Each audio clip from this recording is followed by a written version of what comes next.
people who have visited the US. What is your WTF America story? I'm a Brit. Was amazed to see drive-through everything. I saw drive-through banks and pharmacies. Not criticizing at all, just surprised me. I was at Disneyland on a school trip. If I walked a block and a half away, I went from happiest place on earth to homeless people smoking crack at a bus stop. Went on a field trip to Seattle and Portland. While waiting for the bus in Portland, some guy came up to ask for money. He didn't look homeless. When he didn't get anything, he went over to a parked car and punched the window open. Bus took forever and the police ended up coming to arrest the guy. He resisted arrest and got tackled by the cops. It was crazy. It's not crazy and wild like a lot of these stories, but I've never seen anything quite like it. Brit here. How far you can drive and still find the same accent. I once got a bus about 100 miles and everyone had the same accent. If I traveled 20 miles in Britain, people would have wildly different accents. First night in LA at a normal bar and I saw a girl giving head to a guy in the photo booth. As a Canadian visiting Vegas, I found it very odd that I had to sign the receipt every time I used my credit card for anything. When I was traveling, I was invited to a party at the most stereotypical redneck house I've ever seen. Guns were literally lining the walls. There were empty beer cans all over the front lawn and road signs with bullet holes in them, as well as a car on cinder blocks. Felt very much like I was experiencing Murica. It was one of the best experiences on my trip though. The people at the party were actually lovely. Canadian. Used to travel to Florida for March break. I drive. And 3 things surprise me. The amount of billboard signs. The amount of Jesus billboard signs, particularly in the southern states. The amount of Jesus billboard signs that were like a couple hundred meters away from adult store billboard signs. Went to Florida to do the theme parks and stuff when I was younger. Dad and I thought it would be pretty cool to try one of those airboat rides where you try see some gatters. After going down all these weird dirt side roads, we found the place and it was basically a big caravan park and there was a lanky guy with a mullet holding a leash that had a cockatoo on the end. Guy was just walking his cockatoo. Child me saw a man so obese he split the chair he was sitting on. Needed 2 grown men to get him off the floor, sit back in his mobility scooter and carry on eating. I just felt so bad for that guy. 8-year-old me and my British family driving through Hollywood Boulevard in the early 90s. First there was the dude with a black bag full of empty cans picking up cigarette stubs and lighting them for a drag. Then he picked up some gum stuck to the road and started chomping on that. I thought that was pretty out there until the next block. Incredibly obese woman of the likes I'd never seen back in England. I was transfixed. Especially when she pulled up her skirt to reveal her straggly black beaver. Lifted a leg and took a right there by the road. The image still haunts me. When I was about 14, my family and I went on holiday to Florida. Stayed in a town about 40 minutes to an hour away from Tampa. Can't remember the name. One night we went out to eat. And as my dad was making small talk whilst we were being seated, he said, "AWW man. You guys are English, my dad is Scottish, I've seen you guys as sitcoms. We're tiny fridges. Comma, yeah? Yeah. Haha. Man, those things are so small. You couldn't even fit your head in one," to which he starts laughing quite a lot. Being polite and British. We just sort of awkwardly smiled and nodded. But he kept on bringing this up and laughing every time he came to the table. Now is where it gets really weird. A family overheard us talking and came up to us to remark about how small British fridges were.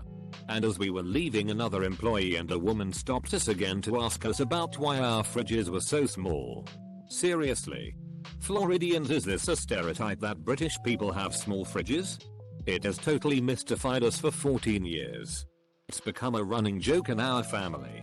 Someone will suddenly start complaining about small fridges and then everyone else will pipe in agreeing with them. Edit. I will call my mum and or dad tomorrow and see if I can find out the name of the town we were staying in. And see if either can remember the name of the restaurant. I wouldn't hold your breath on the second bit. South African here. I was at a shop in California and I got asked how I got to America and why was I white. My train was 7 hours late and nobody cared. If it was 7 minutes late over here, people would start getting angry. 1 hour and they'd go crazy. When I was younger, my family visited America. And on the second day there we visited Walmart. I only had a $20 note on me, so I decided I'd buy a video game that was priced at $19.97. I took it to the counter and handed it to the checkout lady. "That will be $21.40, she said. I had to go find my dad and get extra money from him so that I could buy the game. And that's how I learned that tax is not included on the price tag in America. A woman polished off a Caesar salad that's large enough to be 5 Asian portions, with extra dressing and croutons. She then explained was doing that because she was on a diet. How is that a diet? I was a kid at the time. Me and my family were driving through Florida in the middle of nowhere when I really needed to. So my dad stopped by the road, which I'm pretty sure is illegal, so I could. He was just praying that no police would drive by. In the corner of his eye far down the road he noticed a white car driving on the straight arid road. And yes, it was a police officer. He stopped by our side and rolled down the window. And my dad told him in the cheesiest Swedish accent possible, the little one had to pee. The police officer looked at me as my pants and underwear hang down to my ankles, exposing my butt, and said, "I can see that." He then drove away. He didn't give us a ticket. Nothing like that. Guess American police are nice to peeing children. TL. Doctor, I had to buy the road, which is illegal, when a police officer drove by. He looked at me and then drove away. The crappiest summary, I know. I was in Bellingham around the time my country, Canada, was in the midst of election season. And I was at a gas station. The cashier at the convenience store there saw my license plate and noticed I was from Canada, British Columbia. He said he'd heard about our election and was curious why we were having an election if we already had a queen.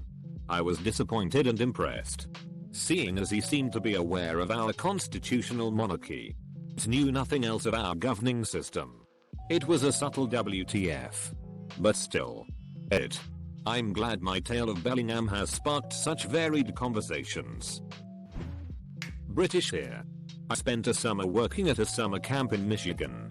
Near Howell, I think. The kids were all from schools in Detroit. From 8-12ish. 1 week.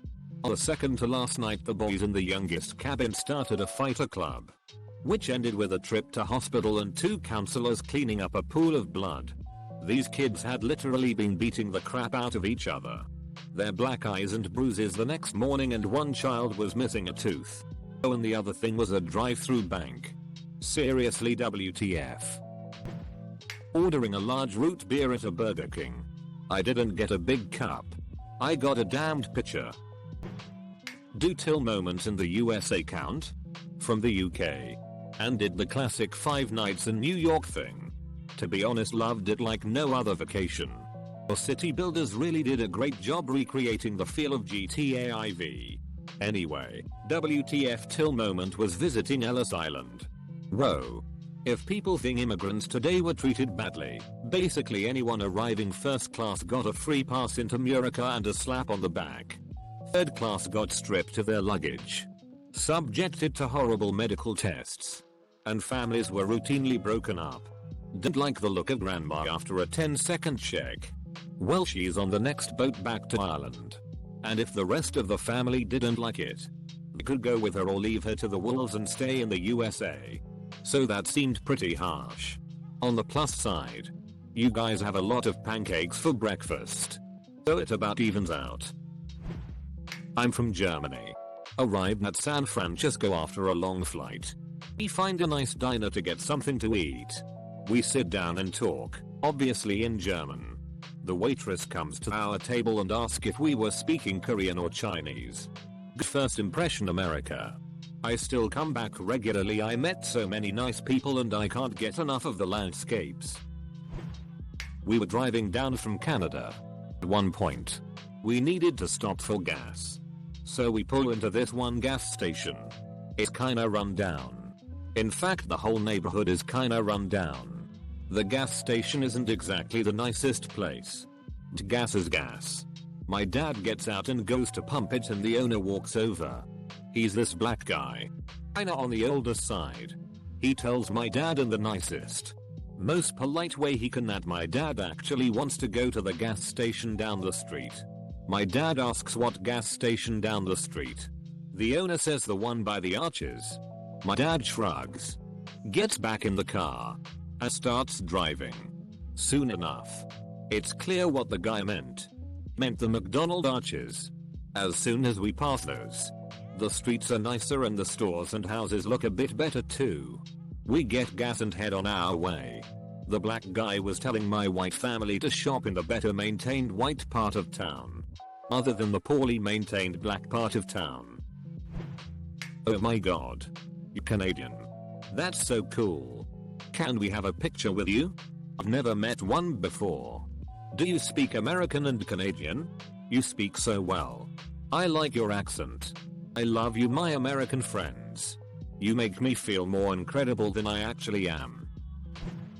In a bar in Erie, Pennsylvania, an old boy hears my accent and says, "You ain't from around here."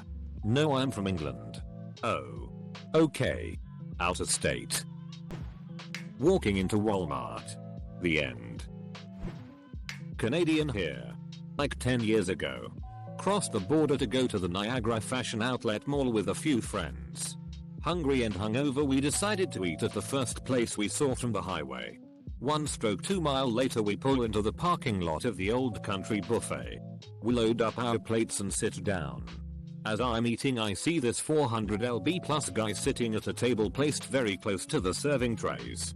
When his plate emptied, without getting out of his chair, he turned slightly, butted his plate up against the buffet table and dragged 3/4 of pizza off the pan onto the buffet table and directly onto this plate.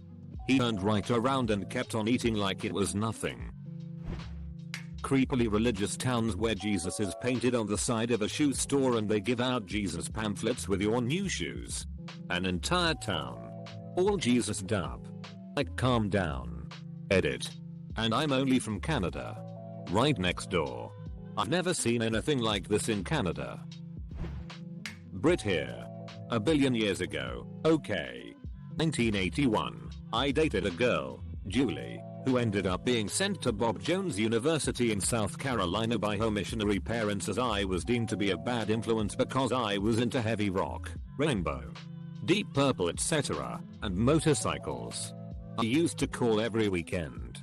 They had a phone in her dormitory and one of the girls would answer and I'd ask to speak to Julie and they'd go like, "Oh my god. I love your accent. Say something else in English." When I eventually went over there, I was mobbed by Julie's fellow female students. But her brother was a real good old boy and met me outside the university a couple of days later with a shotgun and told me to get my limey back to England. Julie was struggling with her faith and I think this incident helped her to stay true. I never saw her again and she never spoke to me or returned my calls or letters.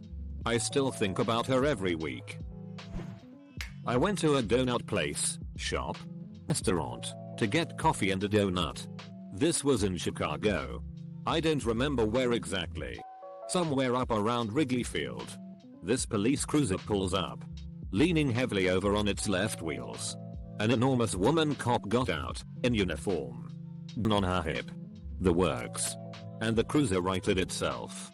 She came into the donut place and got a plate of about a dozen donuts and a coffee. I don't think she paid. Is that a thing? Cop seat free. Another cop car pulls up. And a couple of heavy cops got out of that one too. And I'm thinking she just got the order in for everyone. But no. The guys took a different table and a pile of donuts each. She worked her way through them all. About 3 bites per donut. Like a machine. Then she got back into her cruiser. And off she went. Brit here. Americans put gravy on scones, biscuits. It blew my mind. Several people asked me if I'd met the Queen or the Princes. The cashier at Walmart didn't have a seat. I was appalled. Canadian here. Who has never seen a real gun? Outside of the ones the Mounties carry holstered. Driving through Tennessee, there were gun shops everywhere. Pizza and guns was the sign that made me go WTF. Oh. And a church on every corner. Yup. Guns and churches. Canadian here. A couple of my earliest memories from childhood and later years. Asking for iced tea equals getting a tea bag in cold water. My family and I were totally baffled by this. 99% of the time in Canada, asking for iced tea means getting either Nestea or brisk iced teas. Portion sizes. Ordered a simple dinner meal off the menu, and when it arrived, there was enough on that plate to feed me for another 3 meals. And this, I learned later, is not isolated to that particular establishment. It's everywhere. When I travel to the States, I always ask how big a plate is, or I just get something from the appetizer part of the menu.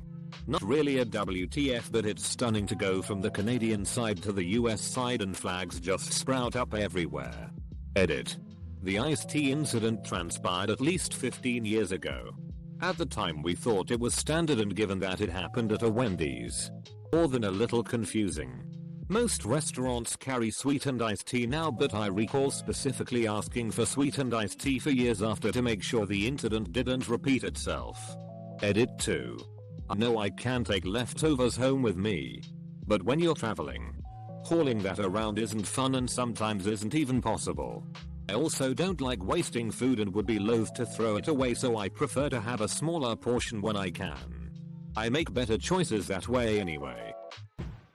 Saw a Nazi looking gun for $900 at a garage sale. Right there along with the ceramic knickknacks, old clothes, exercise VHS, and 90s cookbooks. Visited New York this year and went down the US East Coast, Washington, Savannah, Boston, and eventually Florida. Loved it and want to live there sometime. But 4 things kinda caught my eye. First was in Savannah. Are you not? There is not a single grocery store or supermarket in that place. Literally survived on Subway while I was there.